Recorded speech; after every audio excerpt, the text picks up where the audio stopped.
한 주간 안녕하셨습니까? 12월 19일 주일 예배 시작하도록 하겠습니다. 여러분들은 빈방이 있습니까? 라는 제목의 연극을 아십니까? 이 연극은 한 교회 아이들이 크리스마스 성극을 준비하는 내용으로 구성되어 있습니다. 예수님의 어머니 마리아와 요셉이 호적을 하기 위해 먼 길을 떠나서 이제 출산할 때가 되어서 빈방을 찾는 내용이 주 내용입니다. 오늘 이 연극의 주인공은 다른 배역을 맡을 능력이 없었기 때문에 여관 주인 중에 하나를 맡습니다. 바로 예수님의 어머니와 아버지가 와서 문을 두드릴 때 빈방 없어요! 이 한마디만 하면 되는 것입니다. 이제 빈방 없습니다. 빈방 없습니다. 거절을 당하고 자기 차례가 되었습니다. 이제 빈방 없습니다라고만 얘기하면 돼요. 그런데 이 주인공이 빈방 있습니다라고 얘기합니다. 어서 들어오시라고. 그러면서 연극이 어수선해집니다. 이 내용이 무슨 내용인가 싶어가지고 되게 웃으면서 보다가 나중에 그 내용을 알고는 참 마음속에 깊은 울림이 있었던 것으로 기억합니다. 모두가 예수님을 거절할 때 나는 예수님을 환영하고 싶었던 그 아이의 마음. 그래서 예수님 여기 빈방이 있어요. 여기에서 편히 쉬세요 라고 얘기했던 그 아이의 대사가 그 내용의 중심이었던 것이죠. 여러분, 이 바쁘고 이 세상이 각자의 기대로 혼란하고 흥분한 이때에 여러분들의 마음속에는 예수님이 나실 만한 빈방이 있습니까? 예수님이 거하실 만한, 예수님이 머무실 만한, 예수님이 누우실 만한 빈 곳이 있습니까? 저와 여러분 가운데 그런 빈 곳 가운데 주님을 초청해서 주님을 따뜻하게 맞아들이는 저와 여러분 되시기를 주님의 이름으로 축복합니다. 함께 기도합니다. 우리를 위해 하늘의 영광을 버리시고 춥고 비천한 곳에 연약한 아기의 모습으로 임하신 주님, 혹여 연말의 설렘과 바쁜 계획들로 예수님이 거하실 빈방이 없어 주님을 거절하고 있지는 않은지 돌아봅니다. 주님의 다시 오심을 준비하는 이 대강절의 절기에 주님이 거하실 만한 인생, 그러한 가정, 그러한 기업, 그런 교회가 되게 하셔서 주님께서 받으셔야 되는 합당한 영광을 우리가 돌리기를 원합니다. 오늘 코로나 변이 소식으로 세상이 근심하고 모두의 마음이 움츠려드는 이때에 하늘에는 영광이요 땅에서는 기뻐하는 사람 중에 평화이신 예수님으로 인해 온 땅이 평화와 위로를 얻게 하여 주옵소서. 오늘 여러 가지 사정으로 한자리에 모이지는 못하였사오나 각자의 처소에서 각자의 방법으로 온라인을 통해 또 각자의 방법으로 성소를 향하오니 내가 산을 향하여 눈을 들리라 나의 도움이 어디서 올고 고백하는 저희들 가운데 하나님의 은혜를 경험케 하여 주옵소서. 부유에 당신의 거룩한 몸을 누이신 것처럼 오늘 부족한 런던 은혜교회 모임 위에 임하여 주옵시고 채워 주옵소서. 감사드리며 모든 말씀 예수님의 이름으로 기도합니다. 아멘.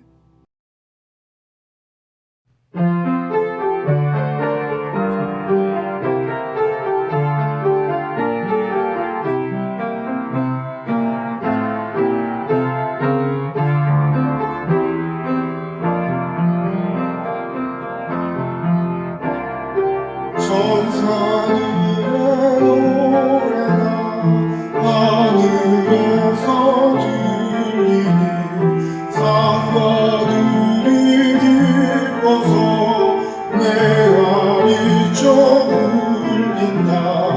영광을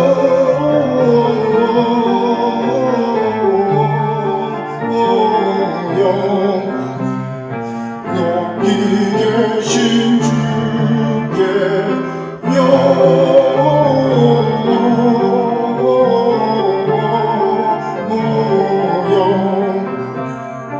높이 계신 주님께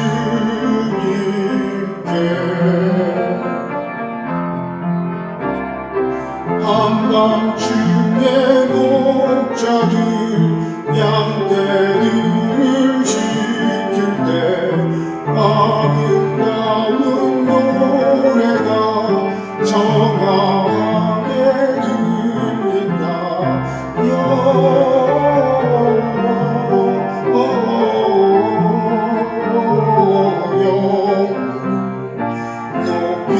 계신 주께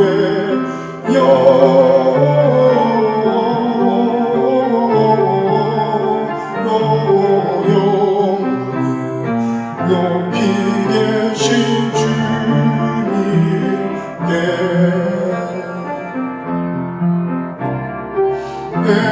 베들레헴 달려가 나시나니 예수께 울어 경배합시다. 탄생하신 아기께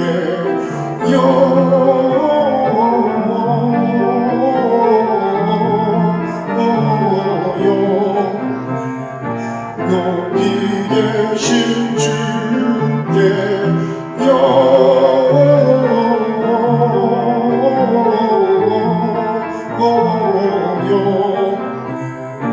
높이 계신 주님께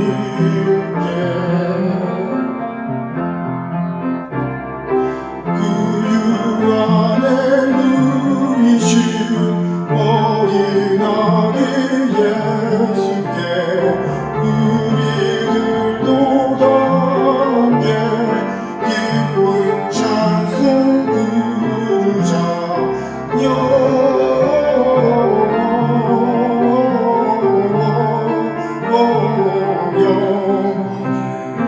높이 계신 주께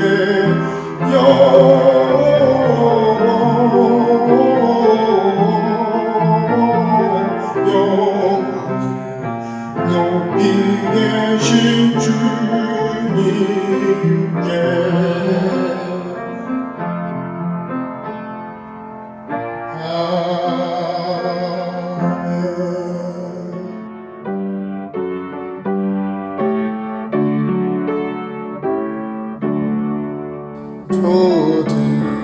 저들밖에 한밤중에 양틈에 자던 목자들 전사들이 전하여 준 주나신 소식 들었네. 노엘 노엘 노엘 노엘 이스라엘 왕이 나셨네. 저 동방에 별 하나가 이상한 빛을 비추어 이 땅 위에 큰 영광이 나타날 징조 보였네. 노엘 노엘 노엘 노엘 이스라엘 왕이 나셨네. 그 한 별이 베들레헴 향하여 바로 가더니 아기 예수 누신 집 그 위에 오자 멈췄네. 노엘 노엘 노엘 노엘 이스라엘 왕이 나셨네. 저 동방에 박사들이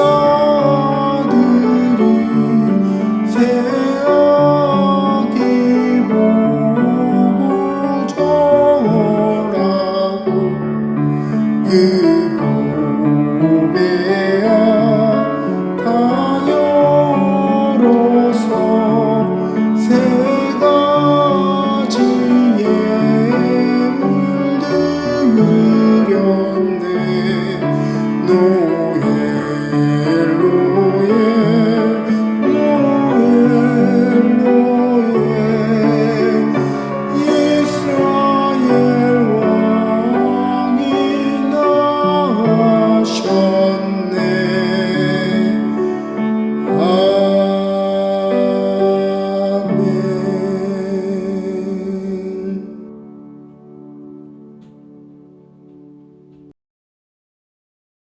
사랑의 하나님, 한 해가 저물어가는 12월, 지금까지 은혜 가운데 지켜주심에 감사드립니다.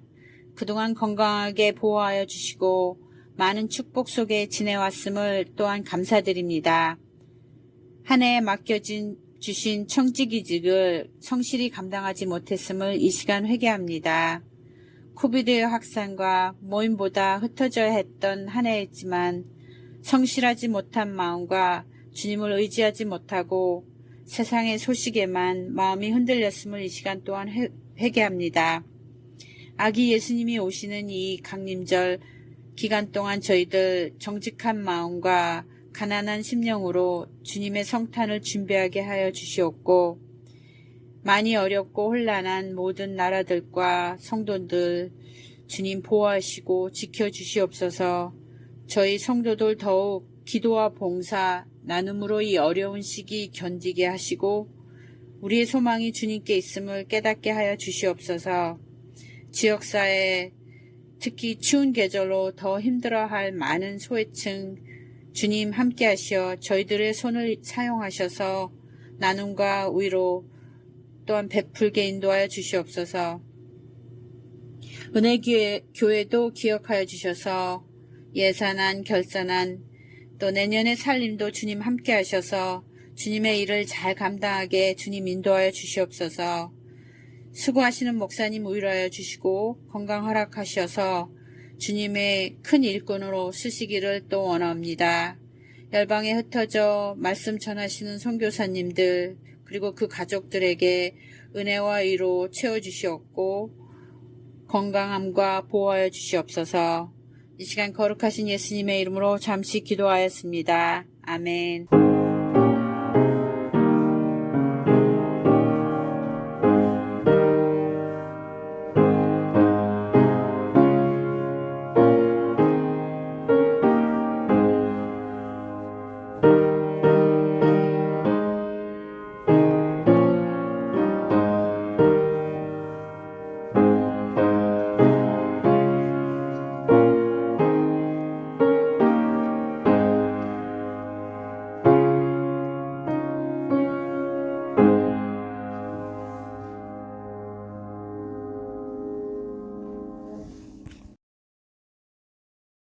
오늘 우리에게 주시는 하나님의 말씀은 마태복음 2장 1절부터 12절의 말씀입니다.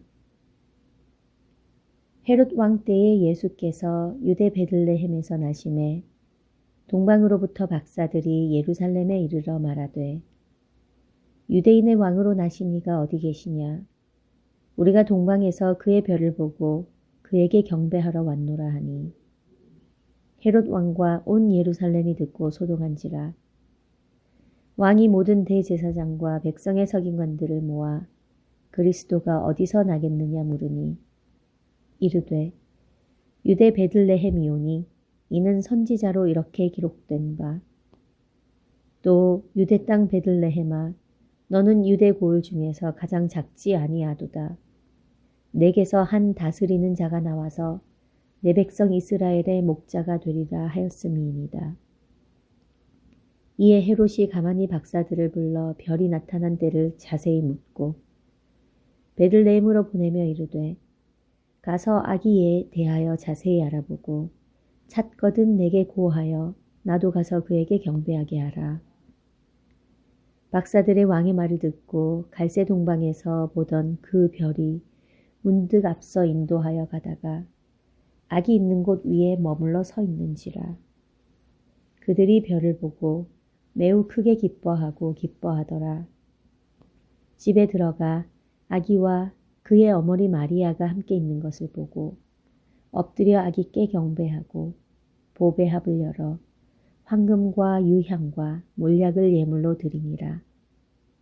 그들은 꿈에 헤롯에게로 돌아가지 말라 지시하심을 받아 다른 길로 곧게 돌아가니라. 오늘 우리에게 주신 하나님의 말씀입니다. 아멘. 오늘은 마태복음 2장 말씀을 가지고 만나러 온 사람들이라는 제목으로 말씀을 전하도록 하겠습니다. 우리는 이번에 대강절 주일마다 밝히는 초의 의미를 살펴보면서 예수님의 다시 오심을 준비하는 사람들이 어떠한 삶의 자세와 마음을 회복하고 또 준비해야 되는지를 말하고 있습니다. 첫 번째 주의 초는 기다림과 소망을, 두 번째 초는 회개를, 세 번째 초는 평화의 빛을 의미한다고 했고, 오늘은 네 번째 초인 만남과 화해를 의미하는 초를 밝힙니다. 오늘은 별을 따라 예수님을 만나기 위해 먼 길을 걸어왔던 동방박사들의 이야기를 하려고 합니다. 과거로부터 동방박사의 이야기는 많은 예술가들을 통해 작품으로 만들어졌죠. 그래서 레오나르도 다빈치, 보티첼리, 브리겔, 루벤스, 벨라스케스, 보쉬, 렘브란트 등등 우리가 잘 아는 유명 화가들이 동방박사의 경배를 주제로 작품을 남겼습니다. 이는 모든 사람이 아는 이야기면서 굉장히 독특한 주제이고 성경에 등장하는 사건 외에는 그들의 출신, 이름, 여행 기록 등등 세부적인 묘사는 생략되어 있기 때문에 예술가의 상상력을 발휘해서 작품을 만들기에 더없이 훌륭한 소재였던 것 같습니다. 우리가 황금, 유향, 몰약 세 가지 종류의 선물을 받았기 때문에 세 명의 동방박사가 아니냐라고 알고 있지만 그 몇 명인지도 정확하게 나오지 않습니다. 그러나 그럼에도 불구하고 이 이야기가 우리에게 영감을 주는 것은 아기 예수님의 탄생을 축하하기 위해 이들이 방문 과정에서 보여준 의지 속에서 우리가 많은 의미들을 발견하기 때문입니다. 가수 노사연 씨의 유명한 노래 만남에는 아주 유명한 구절이 나오죠. 우리 만남은 우연이 아니야. 그것은 우리의 바램이었어. 만남이라고 하는 것, 그것은 우연히 발생하는 순간이 아니라 우리의 삶의 가치관과 중요한 삶의 결정, 우리의 삶의 노력과 바람이 모여서 이루어지는 것이 바로 만남이라고 하는 것이죠. 우리는 동방박사들이 예수님을 찾아온 사건을 그냥 그랬나 보다라고 생각하지만 사실은 조금만 관찰해 보아도 당연하지 않은 구석이 하나둘이 아닙니다. 동방박사의 동방이라 하면 팔레스타인 동쪽에서 온 사람들을 의미하죠. 페르시아 혹은 아라비아인이었을 것이라고 추정합니다. 박사라고 하는 것은 학위를 의미하는 게 아니라 헬라어로는 마고이, 라틴어로는 마기로서 점성술사, 천문학자를 의미합니다. 히브리 지역의 종교와는 아무런 관계가 없는 아라비아 출신의 천문학자들이 왜 예수님의 탄생을 축하하러 왔다는 것입니까? 아무것도 당연하지 않은 이 동방박사들의 방문은 단순히 어린이들의 성극 에피소드가 아니라 2021년을 살아가는 오늘 우리의 삶에도 큰 의미를 던져주는 이야기가 됩니다. 동방박사들이 예수님을 만나러 온 것은 절대로 우연이 아니었습니다. 그것은 그들의 간절한 바람이 만들어낸 것이죠. 오늘 본문은 이들 여정의 발단이 시작되는 이야기는 전혀 다루고 있지 않습니다. 그저 그들이 별을 보고 경배하러 온 장면부터 오늘의 본문은 시작되고 있습니다. 헤로당 때에 예수께서 유대 베들레헴에서 나시며 동방으로부터 박사들이 예루살렘에 이르러 말하되 유대인의 왕으로 나시니가 어디 계시냐? 우리가 동방에서 그의 별을 보고 그에게 경배하러 왔노라 하니.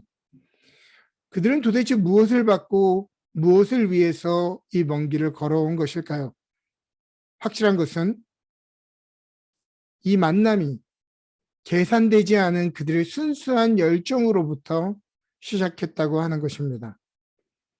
이 베들레헴 별 연구의 가장 권위 있고 대표적인 학자는 요하네스 케플러라고 하는 사람입니다. 그는 루터교의 목사가 되려고 했으나 과학을 공부하는 중에 천체 속에 하나님의 섭리가 담겨 있음을 깨닫고 천문학자가 되기로 결심한 사람입니다. 그가 베들레헴 별을 연구하는 도중에 발견한 행성운동의 3법칙, 이것은 이후에 뉴턴의 만류인력의 법칙에도 큰 영향을 주었고 오늘날 인공위성 궤도 측정에도 쓰이고 있습니다. 그는 예수님의 탄생을 기점으로 팔레스타인 동쪽에서 희귀한 천문학적 현상이 있었는지를 연구하게 되었는데요. 결국 BC 7년 5월, 10월, 12월 목성과 토성이 물고기 자리에서 3번 이성상합을 이루며 밝게 빛을 발한 사실을 알아냈습니다. 이성상합이라고 하는 것은 몇만 년 만에 한 번 오는 별의 확률이 겹쳐지는 현상으로서 별들이 같은 선상에 설 때에 몇 배의 밝은 빛을 내는 것을 의미하는 것입니다. 천체의 작은 변화에도 의미를 발견하는 것이 직업인 점성술사들에게 지금 일어나고 있는 별의 배치는 몇만 년 만에 한 번 일어나는 경이로운 현상이라는 것을 그들은 알았습니다. 그들은 이 사건 앞에 경외감을 느끼고 황급히 다양한 문헌들을 꺼내어서 각 지방에서 이 별들이 가지는 의미들을 해석하기 시작했습니다. 과거로부터 사람들은 목성을 왕의 상징으로 보았죠. 그래서 목성을 관측하면서 왕의 탄생과 사망을 예측하기도 했습니다. 여기에는 거의 대부분의 지역에 이견이 없습니다. 다음은 각 지방의 별에 대한 상징 중에서 토성과 물고기 자리에 대한 의미가 연결되어야 되는데 이 두 가지가 맞아 떨어지는 것이 당시 유다 지방의 상징밖에 없었다는 것을 이들은 발견하게 됩니다. 토성은 유대 민족에게 구원자라는 뜻이며 물고기는 그리스도를 뜻하는 것이었기 때문입니다. 맞춰지지 않던 퍼즐이 한 번에 맞춰질 때에 그들은 얼마나 전율을 했을까요? 유다의 왕, 구원자, 그리스도. 많은 사람들이 똑같은 하늘을 보고 있지만 이것은 자신들만이 해석할 수 있는 것이었습니다. 그들은 이 암 속에서 책임감을 느꼈습니다. 우리는 유대인도 아니고 그들의 문화도 잘 모르고 그 종교를 가지고 있지도 않지만 이것은 지금 우리에게 말하고 있는 것이구나. 나를 이 역사적인 사건에 부르고 있는 것이구나. 그들은 받아들인 것입니다. 그것이 바로 지성의 양심인 것이죠. 이와 같은 비슷한 이야기는 사도행전에도 등장합니다. 오순절에 성령 받은 사람들이 평소에 자기들이 배워본 적이 없는 낯선 언어로 말하기 시작했는데요. 이때 각 나라에 흩어져 살다가 예루살렘에 모인 디아스포라 유대인들이 자기들이 사는 나라의 말들로 복음의 소식이 전해지고 있는 것을 기이하게 여겼습니다. 즉, 자기들만 알아들을 수 있는 말로 선포되었기에 지금 나에게 하는 말이구나라고 하는 것을 그들은 인식했다고 하는 것입니다. 만일 오늘 우리가 하나님이 우리에게 주시는 열정과 도전이 있다면 다른 사람들과 비교하면서 별것 아닌 것으로 만들지 않기를 바랍니다. 모두가 감지하지 못해도 지금 나만 알아듣고 있다면 그것은 나에게 말씀하시는 것입니다. 우리만 할 수 있는 일에 도전하는 사명의 음성을 듣는다면 그것은 우리에게 말씀하시는 것입니다. 오늘 나만 응답할 수 있는, 나만 깨달을 수 있는 상황을 만난다면 그것은 하나님이 오늘 우리에게 말씀하시는 것입니다. 그때 동방 박사들처럼 부르시는 하나님에게 응답하시기를 바랍니다. 또 동방 박사들의 이야기를 통해 알 수 있는 것은 만남이라고 하는 것은 그냥 이루어지는 것이 아니라 노력과 수고의 과정을 통해 이루어진다고 하는 것입니다. 그들이 예루살렘에 도착해 헤롯 궁전에 도착했습니다. 그리고 유대인의 왕이 어디 계시냐 물을 때에 헤롯 왕이 모든 대제사장과 서기관들을 모아 그리스도께서 어디서 날지를 회의하고 묻기 시작했습니다. 그러나 그때 이미 이 사람들은 선지자들의 예언으로 예수님이 어디에서 나시는지를 다 알고 있었죠. 4절입니다. 왕이 모든 대제사장과 백성의 서기관들을 모아 그리스도가 어디서 나겠느냐 물으니 이르되 유대 베들레헴이오니 이는 선지자로 이렇게 기록된 바 또 유대 땅 베들레헴아 너는 유대 고을 중에도 가장 작지 아니하도다. 내게서 한 다스리는 자가 나와서 내 백성 이스라엘의 목자가 되리라 하였습니다. 다 알고 있었습니다. 그러나 어디 있는지 안다고 다 만나러 가는 것은 아니었다고 하는 것입니다. 용기를 내고 수고해서 찾아가는 사람들이 예수님을 만났다고 하는 것이죠. 만일 젊은 남녀가 마음에 드는 사람이 생겼다고 해봅시다. 가만히 기다리면 운명이 그들의 사랑을 이루어주는 것이 아닙니다. 이 만남 자체가 운명임을 알고 데이트를 제안하고 열심히 노력하고 호감을 얻으려고 노력하고 또 시간을 보내야만 이 만남이 이루어지는 것이죠. 예수님을 만나기 위해 험한 길을 떠나온 사람들의 이야기를 통해서 오늘 우리는 이러한 열정과 간절함으로 주님을 찾고 있는지를 물어야 합니다. 오늘 여러분들은 이러한 열정으로 주님을 찾고 계십니까? 팬데믹으로 인해 온라인 예배가 일상이 되면서 주일 예배 공간적 구분은 더 이상 의미가 없어졌죠. 마태복음 18장 20절은 우리에게 이야기하지 않습니까? 두세 사람이 내 이름으로 모인 곳에는 나도 그들 중에 있느니라. 그것이 온라인의 공간이든 동굴이든 종교의 자유가 없어 몰래 가정집에 숨어서 모였을지라도 두세 사람이 주님의 이름으로 모여 찾는 곳에 주님은 거기 임하신다라고 이야기합니다. 중요한 것은 방법이나 공간의 문제가 아니라 늘 마음의 문제죠. 온라인이어도 간절히 주님을 찾는 마음으로, 정결한 마음으로 주님을 구하고 간절히 주님을 예배하고자 하는 마음으로 주님 앞에 나아가면 그 예배는 주님이 기뻐하시는 예배고요. 아무도 안 본다고 대충 아무런 복장으로 아무런 정해지지 않은 시간에 대충 예배를 시청하면 하나님이 기뻐하시지 않는다는 것을 우리는 이미 알고 있습니다. 요한복음 4장 23절은 이야기하죠. 아버지께 참되게 예배하는 자들은 영과 진리로 예배할 때가 오나니 곧 이때라. 아버지께서는 자기에게 이렇게 예배하는 자들을 찾으시느니라. 안다고 해서 모두가 열심을 다해 하나님 앞에 나오는 것은 아닙니다. 하나님은 우리의 마음의 동기와 속마음을 보십니다. 그러므로 이사야서 55장 6절 말씀처럼 너는 여호와를 만날 만한 때에 찾으라. 가까이 계실 때에 그를 부르라. 목마른 사슴이 시냇물을 찾아 헤매는 것처럼 여호와를 만날 만한 때에 힘을 다해 주님을 찾고 구하고 주님의 은혜를 찾아 떠나는 저와 여러분 되시기를 바랍니다. 마지막으로 만남이라고 하는 것은 상대방의 가치를 알아보고 인정해 줄 때 일어나는 것입니다. 직장에서 일하는 사람들은 물론 인격적인 대우도 중요하지만 합당한 노력에 대한 급여를 받을 때만 이 직장이 내 학력과 경험에 대한 가치를 인정하고 있다고 사람들은 느낍니다. 그렇지 않습니까? 연애하는 사람들은 합당한 존중과 사랑을 받을 때 내가 이 사람에게 가치 있는 존재라는 것을 알게 되는 것입니다. 그렇다면 여러분들은 동방박사들처럼 예수님의 탄생을 기뻐하고 있고 또 예수님의 가치를 인정해 드리고 있습니까?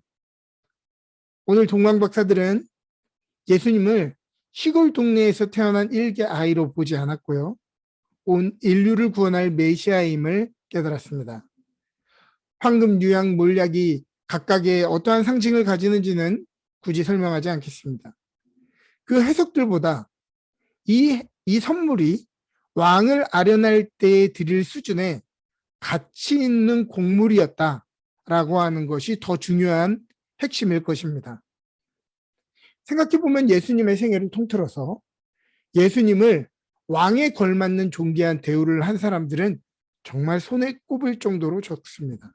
예수님을 존귀하게 대한 사람들이 그렇게 적다고 하는 말이에요. 예수님이 태어나셨을 때 왕에게 하는 공물을 드렸던 동방박사들, 예수님의 죽음 앞에 무려 보통 사람 300일치의 일당에 해당하는 나드 한 옥합을 깨뜨려 부은 여인, 예수님이 십자가에 달려 돌아가신 후 예수님의 시신을 수습하여 명예로운 장례를 치러드리고 자신의 묘자리에 안장시켜드렸던 부자 아리마대 요셉 외에 예수님을 존귀한 분으로 대우한 사람이 몇 있었다는 말입니까? 대부분의 사람들은 예수님을 함부로 대했고 무례히 대했고 당연히 대했다고 이야기합니다. 이사야서 53장 2절과 3절은 이야기합니다. 그는 주 앞에서 자라나기를 연한 순 같고 마른 땅에서 나온 뿌리 같아서 고운 모양도 없고 풍채도 없은즉 우리가 보기에 흠모할 만한 아름다운 것이 없도다. 그는 멸시를 받아 사람들에게 버림을 받았으며 강고를 많이 겪었으며 질고를 아는 자라. 마치 사람들이 그에게서 얼굴을 가리는 것 같이 멸시를 당하였고 우리도 그를 귀히 여기지 아니하였도다. 누가복음 4장 24절은 이야기하죠. 또 이르시되 내가 진실로 너에게 이르노니 선지자가 고향에서는 환영을 받는 자가 없느니라. 오늘 우리는 예수님께 합당한 것을 드림으로 예수님을 정말 귀한 분으로 가치 있는 분으로 고백하고 있습니까? 여러분들은 예수님의 오시는 이 탄생의 절기를 정말 가치 있게 준비하고 있고 설레는 마음으로 준비하고 있습니까? 숫자의 크기를 의미하는 것이 아니라 그것이 우리에게 가진 의미를 이야기하는 것입니다. 그것이 우리에게 가진 가치를 말하는 것이죠. 제가 이번 주에 생일이었습니다. 아이들이 선물을 준다고 해서 봉투를 열어봤더니 세상에 봉투당 50불씩 들어있는 게 아니겠어요? 이 50불이라고 하는 금액은 어른들에게도 큰 금액이죠. 어른들이 서로 선물할 때도 작은 금액이 아닙니다. 그런데 이 아이들에게 이것이 얼마나 큰 돈이란 말입니다. 막상 이런 돈을 받으면요, 기쁜 게 아니라 굉장히 심란해집니다. 그냥 그 자리에서 돌려줄까 생각해 봤지만 돌려주지 않기로 했습니다. 그것은 그 착한 결심, 그 수많은 망설임, 그 마음을 다잡는 것까지도 언젠가 우리의 삶이 성숙해지기 위해서 배워야 되는 좋은 것이기 때문에 그렇습니다. 이러한 훈련을 통해 삶의 중요한 가치를 저울질하는 훈련을 우리는 하게 되죠. 어릴 때부터 이런 것들을 하게 된다면 얼마나 더 가치 있는 삶을 살게 되겠습니까? 내 손에 쥐고 있는 50불보다 더 중요한 것이 내 부모가 내 삶에 더 많은 것을 주고 있다는 것을 깨닫는 것입니다. 제가 이 돈을 받고 막 기뻐서 쓰러 나갔을까요? 아닙니다. 이 돈 못 씁니다. 편하게 이 돈을 쓸 수 있는 부모는 없을 것입니다. 대신 이 돈을 받은 순간 어떻게 하면 더 많이, 더 좋은 것으로 아이들에게 돌려줄 수 있을까? 그 고민만 하게 되더라고요. 이게 당연한 부모 마음 아닙니까? 하물며 주님은 우리를 향해서 어떻게 하시겠습니까? 주님을 존귀하게 여기는 사람, 아낌없이 하나님께 가치로운 것을 드리는 사람을 하나님이 어떻게 빈손으로 보내실 수 있겠습니까? 우리 같은 보통의 부모들도 자녀들에게 그냥 맨손으로 보내지 않는데 하물며 천지를 지으신 하나님께서 하나님을 존귀하게 여기고 그 가치를 고백하는 백성들을 어떻게 빈손으로 내버려 두신다는 말입니까? 우리는 동방박사들의 이야기를 통해 예수님을 만나기 위해 수고로운 먼 길을 떠나 가치로운 선물을 봉헌한 이야기를 듣습니다.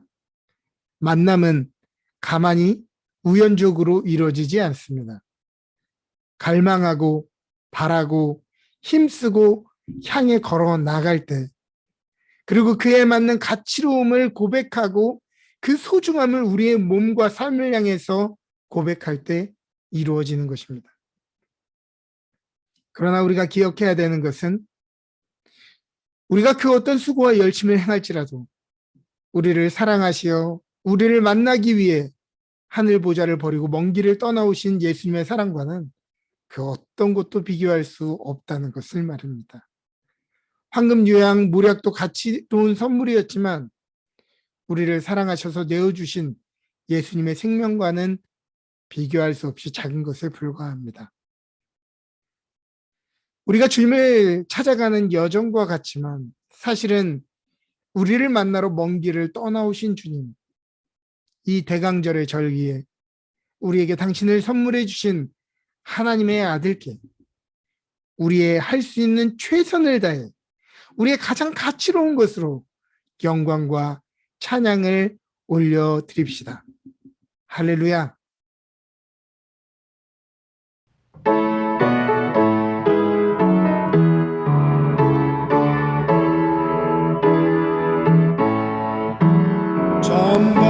찬반가운 성도여 다 이리 와서 베들레헴 성안에 가봅시다.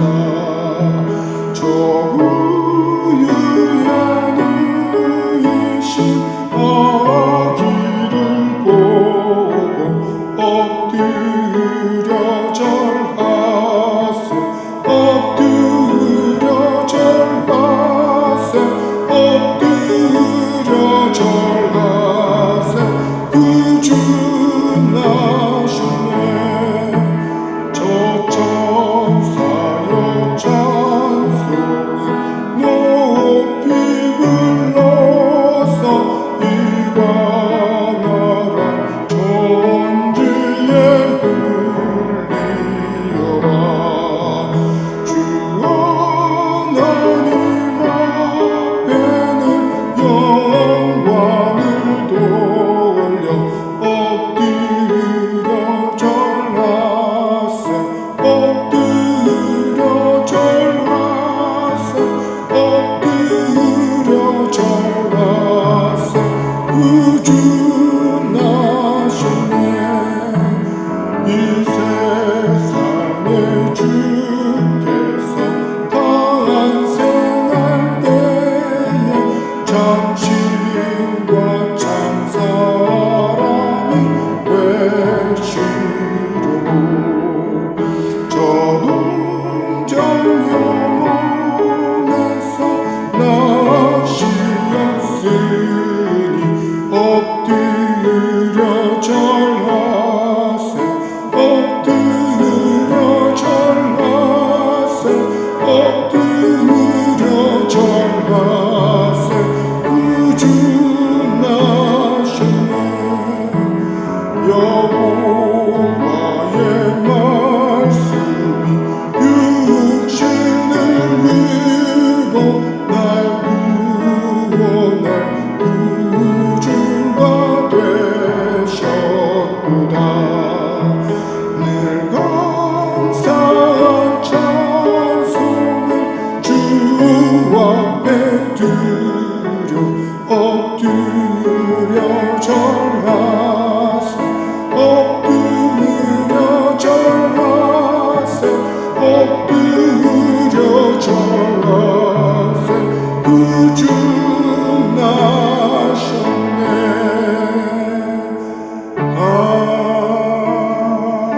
아멘.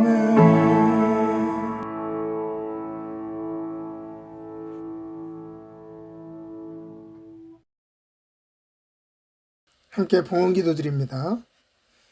이 세상을 이토록 사랑하시어 가장 귀한 것을 전부 완전히 주신 하나님, 아버지께 온전히 순종하며 가장 미천한 자의 모습으로 내려오신 예수님, 오늘 우리는 세상에 생명을 주는 떡이 되시려고 자기를 내어주신 주님 앞에 섭니다. 평화를 원하지만 실상은 전쟁과 다툼의 소문만 가득한 이 세상에 우리도 이 세상을 살리는 평화의 떡으로 쓰임받게 하여 주옵소서. 자기의 십자가를 지고 가면서 욕볼 때에 언제나 임마누엘 함께 하시는 예수님을 경험케 하여 주옵소서. 2000년 전 하늘 영광을 버리시고 주님이 자신을 아낌없이 주셨듯 우리도 삶에 허락하신 것들을 주님 앞에 아낌없이 올려드리기를 원합니다.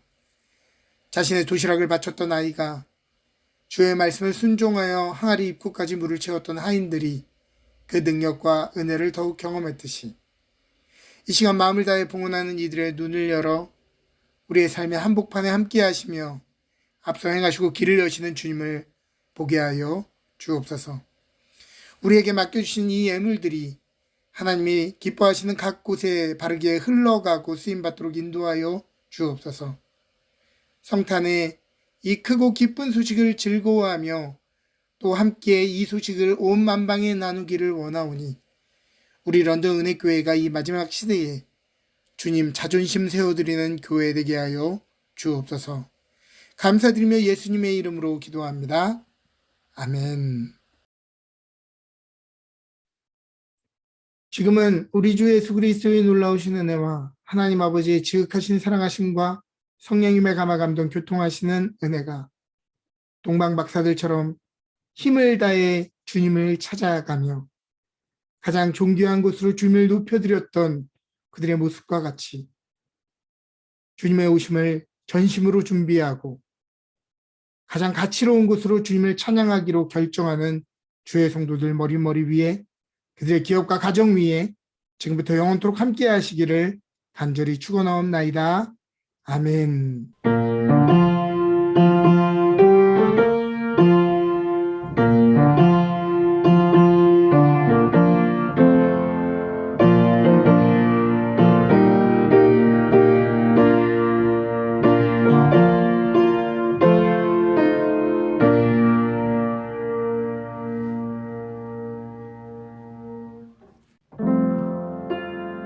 광고 말씀드리도록 하겠습니다. 연말에 신종 변이 바이러스가 빠르게 확산되면서 정부에서 모임 제한 사항들을 계속해서 발동하고 있습니다. 저희 교회는 이러한 상황들을 계속해서 빠르게 정보를 수집하고 또 모니터링하면서 여러분들이 걱정하시지 않게 빠르게 반응하도록 할 테니까 여러분 걱정하지 마시고요. 특별히 현재까지 종교시설은 수용 인원의 30%까지 수용이 가능한데 우리 교회는 정원이 200석이 넘기 때문에 모임에 전혀 지장이 없다는 것을 여러분들에게 알려드리고 또 모임이 여러가지 상황으로 변하게 된다면 빠르게 여러분들에게 광고를 드리도록 하겠습니다. 12월 예배 안내입니다. 다음 주 예배는 성탄 감사 예배로 드리고요. 예배 후에 빠르게 당회로 진행하도록 하겠습니다. 12월 31일 송구영신 예배는 온라인으로만 드리도록 하겠습니다. 2022년 달력 배포 말씀드립니다. 각 가정을 방문하여서 제가 나눠드리도록 하겠습니다. 신종 바이러스 확대로 인해서 캐나다 동부지방 목회자 수련회 일정은 취소되었음을 여러분들에게 알려드립니다. 한 주간 하나님의 은혜 가운데 건강하고 안전하게 지내시는 저와 여러분 되시기를 주님의 이름으로 축복합니다.